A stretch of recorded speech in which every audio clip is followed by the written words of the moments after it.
JEE mains 2024 का first attempt जो है अब काफी ज्यादा नजदीक है।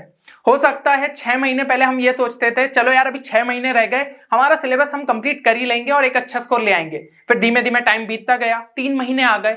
अब तो यार भाई मतलब गिने चुने हम कह सकते हैं कि 45 या 50 डेज के आसपास का टाइम है। एंड हो सकता है आपको लग रहा हो कि भाई क्या प्रिपरेशन छोड़ देनी चाहिए, अभी तक कुछ करा ही नहीं है, या फिर जो है चीजें है लेकिन उतना ज्यादा कॉन्फिडेंस ही नहीं है। तो यहां पे जो है इस वीडियो के थ्रू मैं आपको बताना चाहता हूं कि किस तरीके से ये लास्ट 45 डेज को आप यूटिलाइज करके इस स्कोर को जो है अचीव कर सकते हो। ठीक है, अगर आपने जो है इस टाइम टेबल को शिद्दत से फॉलो कर लिया, आपने उन चीजों को समझा कि कौन से हाई वेटेड चैप्टर्स है जहां से एनटीए बार बार जो है क्वेश्चंस पूछता है, अगर उसको समझ लिया तो यार आप जो है इस एग्जाम को अच्छे से क्रैक कर सकते हो। हाँ, ये जो है ये टारगेट देखने में मुश्किल लग रहा होगा, लेकिन यार सोच के देखो कि अगर हम जो है यहां पे इस टारगेट को छोटे छोटे पार्ट में बांटे, जैसे कि भाई हर दिन अगर हम 4 मार्क्स का ही टारगेट रखें कि भाई 4 मार्क्स तो मुझे निकालने हैं पेपर से, तो सोचो भाई अगर इस कंसिस्टेंसी को आपने लगातार 45 डेज तक फॉलो कर लिया तो आप जो है स्कोर तक भी अचीव कर सकते हो। ये स्कोर इतना ज्यादा मुश्किल नहीं है, बस दिक्कत क्या है हमारे दिमाग में हमें लगता है कि यार ये स्कोर टफ है। जेईई मींस उतना ज्यादा टफ नहीं होता है, बस आपको जो है उसके लिए पढ़ाई उस हिसाब से करनी रहती है, उस एग्जाम को समझना रहता है। तो यहां पे मैं वीडियो के थ्रू आपको बताना चाहूंगा कि लास्ट 45 डेज में आपको किन चीजों पे जो है यहां पे फोकस करना चाहिए।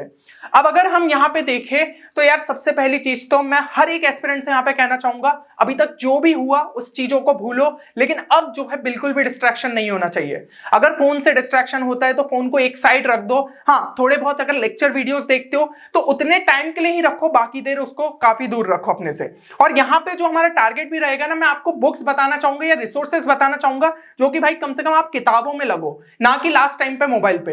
तो यहाँ पे हमारा फोकस हो रहेगा। साथ ही साथ यार दोस्तों का भी जो है अभी थोड़े टाइम के लिए अवॉइड कर दो। कोई मूवी का प्लान बना रहे या फिर बाहर जाने का प्लान बना रहे, ये सब चीजें आप कॉलेज में भी कर सकते हो। इतनी बार तो हम आपको बताते हैं कि यार कौन कौन से फेस्ट आपके आईआईटीज में होते, कौन कौन से फेस्ट आपके एनआईटी में होते या फिर बिट्स में होते, तो उन सबको वहां जाके एंजॉय करना ना। वहां पे आपको जब पीयर ग्रुप अच्छा मिलेगा तो आप उसको बहुत अच्छे से एंजॉय कर पाओगे, लेकिन इस टाइम को मत वेस्ट करो। साथ ही साथ ये सब चीजों को भूल जाओ कि भाई ओटीटी पे कोई मूवी आई है, वेब सीरीज आई है, उन सबको भी यार अभी के लिए जो है अवॉइड कर देना चाहिए। सिर्फ ये 45 डेज की बात है, अगर फर्स्ट अटेम्प्ट में एक अच्छा स्कोर निकाल लिया तो अपने आप जो है आपका सेकंड अटेम्प्ट के लिए कॉन्फिडेंस बढ़ जाएगा। अब ये सब डिस्ट्रैक्शन से तो आप दूर हो गए, लेकिन एक डिटर्मिनेशन की भी जो है आपके अंदर जरूरत है। एक ऐसा डिटर्मिनेशन की बस आपका जो है एक ही टारगेट है कि भाई जेईई को किसी भी हालत में एक अच्छे परसेंटाइल के साथ क्रैक करना है। अगर इस गोल को दिमाग में सेट कर लिया तो अपने आप डिस्ट्रैक्शन से दूर हो जाओगे, अपने आप उस गोल की तरफ जो है आप बढ़ते रहोगे।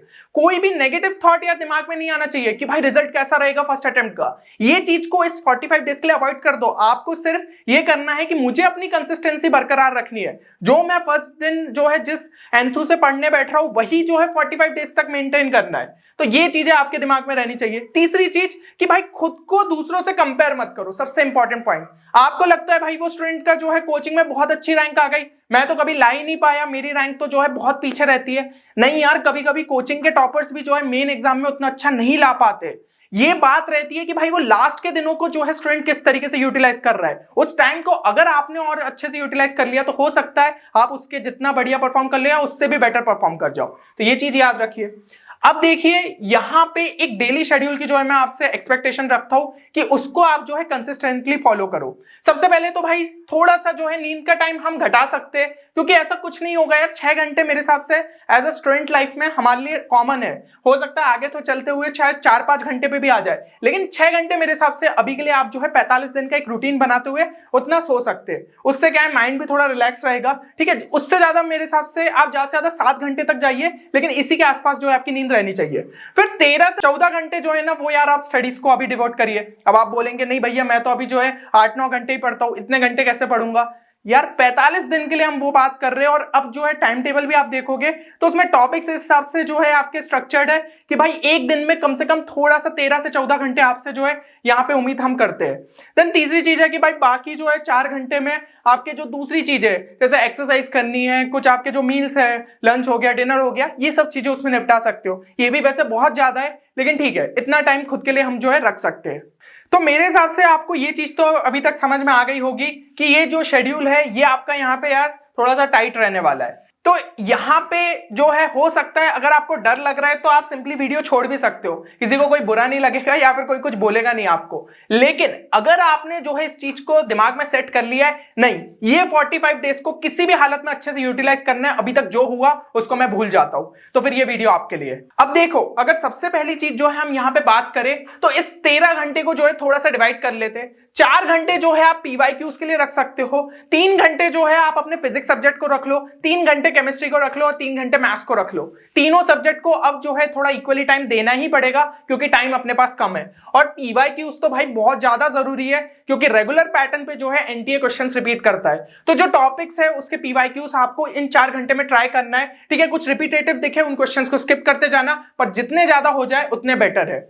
अब यहां पे देखिए, ये जो मैं आपसे 3 घंटे की बात कर रहा हूं हर सब्जेक्ट के लिए, तो उसमें क्या कर सकते हो, 1 से 1.5 घंटा जो है थ्योरी को दे दो। अगर वो चैप्टर पहले से ही अच्छा है तो बहुत ही बढ़िया है, बस उसको रिवाइज करो और ज्यादा से ज्यादा टाइम जो है क्वेश्चंस प्रैक्टिस में दे दो। लेकिन मान लो वो चैप्टर उतने अच्छे से तैयार नहीं है, तो अपन ने ये रखा है कि जैसे मॉडर्न फिजिक्स है तो उसके लिए 3 से 4 दिन दे दिए, तो ये भाई 1.5 घंटा मिलाते हुए 4.5 घंटे में तो वो चैप्टर कर ही लोगे, है ना। तो एक बार जो है आपको उसकी थ्योरी अच्छे से एक बार देख लेनी है, फिर ज्यादा से ज्यादा जो टाइम है डेली का उसको क्वेश्चंस प्रैक्टिस के लिए दो, ताकि आपको वो टॉपिक अच्छे से क्लियर हो जाए, एप्लीकेशन समझ में आ जाए कि भाई फॉर्मूलेस में किस तरीके से इन चीजों को जो है अप्लाई करना है। तो ये आपका हर सब्जेक्ट के लिए इस हिसाब से जो है डिस्ट्रीब्यूशन रहना चाहिए। फिर यहां पे जो है अब थ्योरी की अगर हम बात करें तो थ्योरी करते टाइम एक चीज ध्यान रखिएगा कि भाई किसी भी सब टॉपिक पे बहुत ज्यादा टाइम वेस्ट मत करिए। किसी टॉपिक पे अगर अड़ जा रहे हो चैप्टर में तो उसको सिंपली थोड़ा सा लास्ट के लिए स्किप कर लो, हो सकता है पीवाईक्यूज में सॉल्व करते टाइम समझ में आ जाए अच्छा वो चीज जो है इस तरीके से अप्लाई होनी थी, तो अपने आप स्ट्राइक करेगी चीज है, ठीक है ना। तो दिमाग में बहुत ज्यादा यहाँ पे जोर नहीं देने की जरूरत है, बल्कि जो जो टॉपिक बनते जा रहे हो उसको निपटाते जाओ। एक टॉपिक के पीछे बैठ गए तो हो सकता है यार आप अपने बाकी टॉपिक्स को यहाँ पे छोड़ दो। देन दूसरी चीज ये है कि उस पोर्शन को जो है स्किप कर दो जो जिसमें डिफिकल्टी कर रहे हो, तो वो चीज मैंने आपको कह दी, और फिर जो है एग्जांपल्स के थ्रू उसको आप समझ सकते हो। और एक सेपरेट कॉपी जो है वो मेंटेन करनी है। ये जो है ना, इसको वैसे अपन शॉर्ट नोट्स भी कहते हैं। ये शॉर्ट नोट्स एग्जाम के लास्ट टाइम पर रिवीजन के लिए आपके लिए जो है काफी ज्यादा हेल्पफुल साबित हो सकते हैं। अब इस शॉर्ट नोट्स में क्या क्या चीजें इंक्लूडेड रहना चाहिए, तो जितने भी इंपॉर्टेंट कॉन्सेप्ट्स है, ऐसा नहीं कि भाई पूरा चैप्टर उठा के डाल दिया, नहीं, कुछ इंपॉर्टेंट कॉन्सेप्ट्स हो गए, कुछ फॉर्मुलेस हो गए, कुछ स्ट्रक्चर्स हो गए, कुछ रिएक्शंस हो गई, ये सारी चीजें जो है आपको यहाँ पे डालनी है, ठीक है। तो 2 से 3 पेजेस में हमें ट्राई करना है कि वो चैप्टर जो है हमारा समराइज हो जाए। तो ये जो है शॉर्ट नोट्स भी साथ साथ बनाते रहोगे तो आखिरी के दिन में रिवीजन में काम आएंगे और मॉक टेस्ट सॉल्व करने से पहले चीजों को आप अच्छे से यहाँ पे रिवाइज कर पाओगे। तो ये चीज जो है ये आपका तीनों के लिए ही रखना है, फिजिक्स केमिस्ट्री मैथ्स के लिए। हाँ, मैथ्स में तो भाई वैसे ज्यादातर चीजें जो है थ्योरी उतनी ज्यादा नहीं होती, लेकिन ये रहता है कि भाई हाँ फॉर्मूलेस का एप्लीकेशन समझ में आ जाना चाहिए, इंपॉर्टेंट फॉर्मूलेस मिस नहीं होना चाहिए।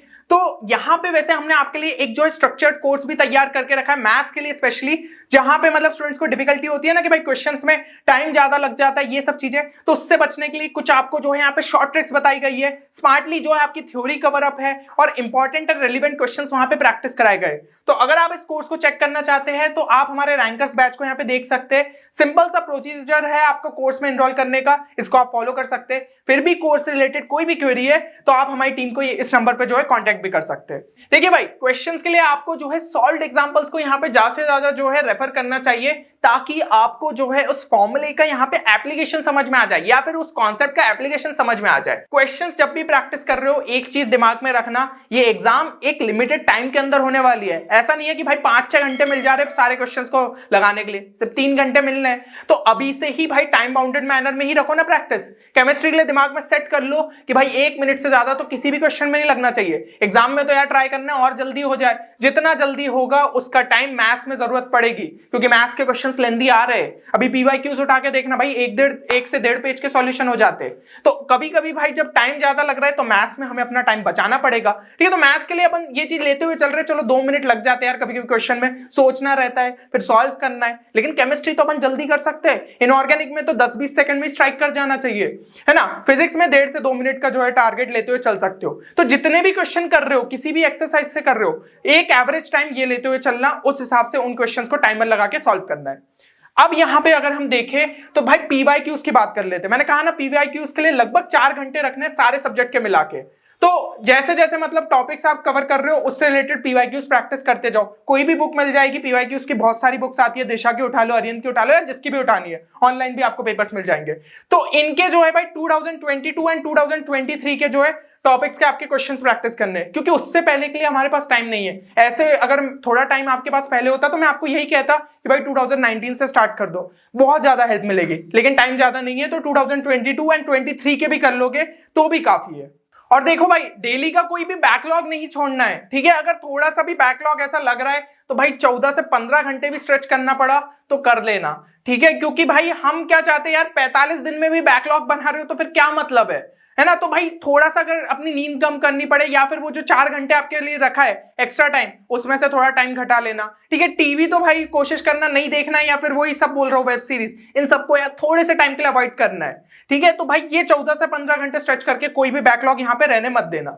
अब देखिए यहाँ पे जो टाइम टेबल मैं आपको बताने जा रहा हूँ कि नेक्स्ट 45 डेज के लिए क्या टाइम टेबल फॉलो करना है, जहां पे एक टॉपिक आपको बताया गया है कि हाँ ये टॉपिक आप जो है रेगुलर का फॉलो कर सकते हैं। तो उसके स्पेशल फीचर्स क्या है? सबसे पहले भाई हाई वेटेड चैप्टर्स पे जो है फोकस रखा गया है। कुछ ऐसे चैप्टर्स जहां पे भाई मतलब आपके जो है 2 से 3 क्वेश्चंस तक पूछे गए, तो भाई इन पे फोकस करेंगे ना। ऐसे चैप्टर्स पे तो ही फोकस करेंगे जहां पे एक भी नहीं आया, या फिर जो एक ही क्वेश्चन आपके शिफ्ट्स में पूछे गए थे। अपना टारगेट तो इन चैप्टर्स पे होना चाहिए, तो इन चैप्टर्स को जो है उस टाइम टेबल में आपके लिए डाला गया है। साथ ही साथ ये भी ध्यान रखा गया है कि यार वो थोड़े इजी चैप्टर्स हो। अब लेट्स से अगर मैं बोलूं भाई रोटेशनल मोशन कर लो, भाई एक हफ्ता तो वही करने में चला जाएगा, हो सकता है उसके बाद भी क्वेश्चन ना बने, तो ऐसे टॉपिक्स अपन ने रखे ही नहीं है। या फिर कॉम्प्लेक्स नंबर्स कह लूं, ये सारे ना थोड़े एडवांस रिलेटेड टॉपिक्स हो जाते हैं, तो इनको अभी जो है मेंस के लिए अपन उतना ज्यादा फोकस नहीं करें तो बेटर रहेगा, क्योंकि टाइम बहुत कम रह गया है। और देखिए ये जो टॉपिक्स है ना, जैसे यार शेड्यूल में आपको दिया गया है, ट्राई करना वैसे ही आप कंप्लीट करते जाओ। अगर शेड्यूल को प्रॉपर तरीके से फॉलो करोगे तो वो टॉपिक आपका कंप्लीट भी होगा, आपके क्वेश्चंस भी लगातार जो है प्रैक्टिस होते जाएंगे।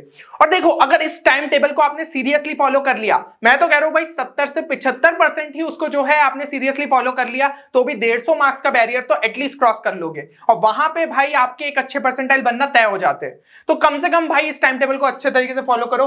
अच्छा, अब ये समझ में नहीं आ रहा होगा आपको कि भाई ये हाई वेटेड चैप्टर्स कौन से हैं। सिर्फ टाइम टेबल देख के थोड़ा लग रहा होगा कि यार कैसे मान ले कि हाई वेटेड चैप्टर्स है या फिर नहीं। तो यहां पे 3 वीडियोस आपके लिए बनाए गए हैं कि भाई कौन से ऐसे टॉपिक्स थे जहां पे सबसे ज्यादा वेटेज वो लोग कैरी करे। तो इन वीडियोस को आप जरूर से चेक कर सकते हो, डिस्क्रिप्शन में आपको जो है इनकी लिंक मिल जाएगी। इन तीनों को देखना इस वीडियो के बाद, तो सारी चीजें अच्छे से क्लियर हो जाएगी और समझ में आएगा कि भाई हाँ ये टाइम टेबल में उन्हीं टॉपिक्स को डाला गया है जो कि सबसे ज्यादा वेटेज आपका कैरी करते हैं। अच्छा, एक बार टाइम टेबल थोड़ा सा देख लेते हैं। तो भाई 45 दिन का आपका जो है यहाँ पे टाइम टेबल है ना। 2 दिसंबर से जो है आपका स्टार्ट हो रहा है, यानी कि कल से। अब जो है इसको प्रॉपर तरीके से आपके यहाँ पे जो है टॉपिक्स मेंशन्ड है, उसी तरीके से जो है आपको करते जाना है। जैसे 2 दिसंबर में मॉडर्न फिजिक्स आपका मेंशन्ड है, लेकिन मॉडर्न फिजिक्स के एक दिन का टॉपिक है नहीं यार, क्योंकि आपके जो है एक दिन में आपको 3-3 सब्जेक्ट भी करने, तो इसलिए उसको 4 दिन कम से कम दिए, उसमें टॉपिक्स थोड़े से ज्यादा है। ऐसे केमिस्ट्री में मूल कॉन्सेप्ट जो है उतना ज्यादा नहीं है, फॉर्मूले ज्यादा दे के रखे, तो उसको जो है उस हिसाब से कंप्लीट करते जाओ। मैथ्स में थोड़ा वेक्टर 3D आपके टाइम लेते तो 3-3 दिन दे दिए। इसी तरीके से सारी चीजें आपके लिए रखी है, बीच बीच में 1-2 ब्रेक रख दिए, ठीक है। अगर मान लो भाई इनमें से कोई भी टॉपिक आपका कुछ रह जाता है तो कम से कम उस दिन बैठ के कंप्लीट कर लेना। अगर नहीं कोई आपका बैकलॉग रह रहा है तो भाई रिवाइज कर लेना जो भी टॉपिक्स पढ़े, या फिर एक्स्ट्रा PYQs प्रैक्टिस कर लेना। इस तरीके से यूटिलाइज करते जाओ, थोड़ा बहुत मॉडिफिकेशन खुद से भी कर लेना, तो ये जो टाइम टेबल है ये आपके लिए बेस्ट टाइम टेबल यहाँ पे बन जाएगा। अब देखिए इस टाइम टेबल के अंदर जो है थोड़ा सा हमने मॉक टेस्ट का भी ख्याल रखा है, क्योंकि भाई मॉक टेस्ट देना भी जरूरी है। कम से कम हमें पता रहना चाहिए हमारी स्पीड अच्छी है या फिर नहीं। बीच बीच में जैसे कि भाई 11 जन को आपका यहाँ पे फिजिक्स का टॉपिक नहीं रखा गया है, तो वो जो टाइम है 3 घंटे आप यहाँ पे मॉक टेस्ट के लिए यूटिलाइज कर लो। उस दिन थोड़ा सा जो है अपना PYQs की जगह आप जो है वहां पे उसका एनालिसिस अच्छे से कर लो, मॉक टेस्ट में क्या गलतियां हो रही है, इस तरीके से टाइम सेव करना है। फिर एक आधा मॉक टेस्ट जो है आपका इस दिन रख लिया गया है, तो यहाँ पे केमिस्ट्री का टॉपिक हटा दिया गया है, ऐसे ही मैथ्स का एक दिन टॉपिक हटा दिया गया है। फिर लास्ट के 2 मॉक टेस्ट जो है प्योरली मॉक टेस्ट देना, पुरानी जो गलतियां हुई थी उनको और अच्छे से एनालाइज करना, टाइम बच जाए तो रिवाइज कर लेना। इस तरीके से जो है लास्ट के दिन को आपको जो है यहाँ पे यूटिलाइज करना है। तो मेरे हिसाब से आपको समझ में आ रहा होगा कि कितने स्ट्रक्चर्ड तरीके से इस टाइम टेबल को तैयार किया गया है। सारे आपके हाई वेटेड चैप्टर्स यहाँ पे इंक्लूड कर दिए गए, कुछ ऐसे इजी चैप्टर्स भी डाल दिए, जैसे कि उस वीडियो में मैंने अब जो है मैकेनिकल प्रॉपर्टीज ऑफ सॉलिड्स नहीं कहा था, लेकिन यार वो बहुत ही इजी चैप्टर है, क्वेश्चन फंस गया तो 4 नंबर तो पक्के हो जाएंगे।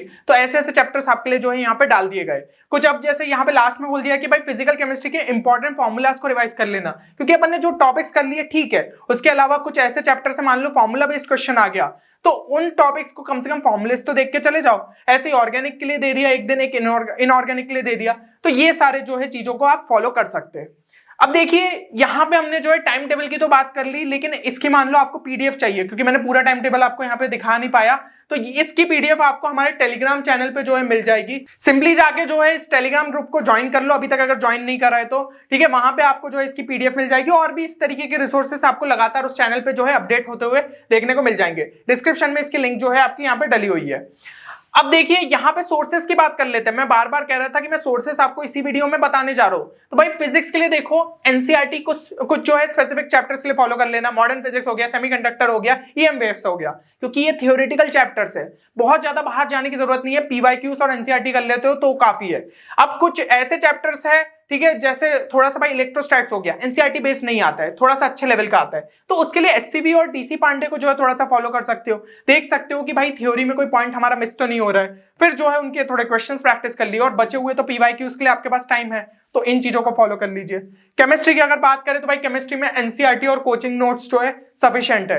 एनसीईआरटी अगर अच्छे से कर लेते हो और पीवाईक्यूज भी कर लेते हो तो भी काफी है। इनऑर्गेनिक के तो भाई वैसे ही बहुत चैप्टर्स हटा दिए जहां पे कभी कभी कोचिंग नोट्स की जरूरत पड़ती थी, ठीक है। तो अब एनसीईआरटी पीवाईक्यूज करके जाओ, आप एक अच्छा स्कोर केमिस्ट्री में निकाल ही सकते हो। मैथ्स की अगर हम जो है यहाँ पे बात करें तो भाई मैथ्स में अरिहंत की सीरीज जो आपकी बुक्स रहती है उसको आप फॉलो कर सकते हैं, क्योंकि भाई मैथ्स का लेवल थोड़ा ऊपर आ रहा है।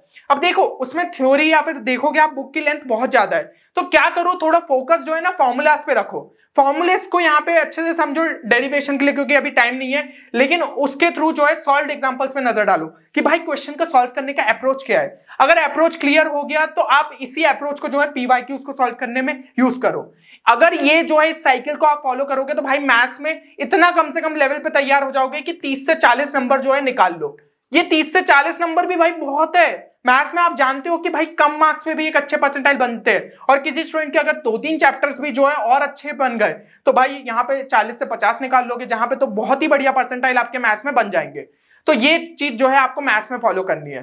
तो मेरे हिसाब से आपको जो है यहाँ पे पूरी प्रोसेस क्लियर हो गई होगी। अब देखिए यहाँ पे एक सिंपल सी चीज यही आती है कि क्या आप जो है इस नेक्स्ट 45 डेज के लिए जो है चैलेंज के लिए तैयार है। अगर आप इस चैलेंज के लिए तैयार है तो भाई एक बार कमेंट सेक्शन में अपने नंबर ऑफ घंटे मेंशन कर देना कि हाँ इतने घंटे जो है मैं डेली के देने को तैयार हूं। साथ ही साथ आप जो है क्या टारगेट स्कोर अपने फर्स्ट अटेम्प्ट में लेते हुए चल रहे हो वो चीज आप मेंशन कर देना। नाम जो है यार मैंडेटरी नहीं है, बट ये रहता है कि आप उस कमेंट को बाद में जाके भी देख पाओगे कि हाँ मैंने जो है यहाँ पे कमेंट किया था, क्या मैं उस टारगेट को अचीव कर पाया या फिर नहीं। वैसे तो मैं चाहता हूं कि ज्यादातर स्टूडेंट्स इस टारगेट को अचीव भी करें, ऐसा नहीं कि भाई मजाक मजाक में लिख दिया कि सब लिख रहे हैं तो हम भी लिख रहे हैं। कम से कम अब जो है थोड़ा सा यहाँ पे सीरियसली वर्क कर लो। इस लास्ट के 45 दिन को अगर अच्छे से यूटिलाइज कर लिया तो एक बढ़िया स्कोर तक पहुंच जाओगे।